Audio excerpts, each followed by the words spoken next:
Hi guys! Bago ko iserve yung ipapakain ko ngayon, ipapakita ko sa inyo. Ito yung ginawa ko na soup. Si-serve ko yan in 15 minutes dahil bababa na sila. Nasa cater ako ngayon. Tsaka ito ngayon yung yan. Yan. Isi-serve ko. Tsaka ito, additional. At tsaka yung ganyan. Deboned eggs. Yun. Nasa ano na yan, nasa cart dahil ready to serve na yan. Ito, ang bagels.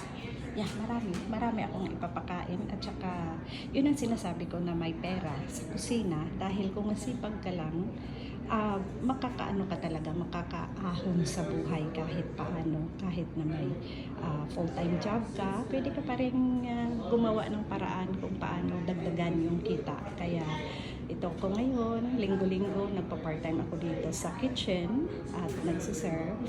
Kaya, ayan,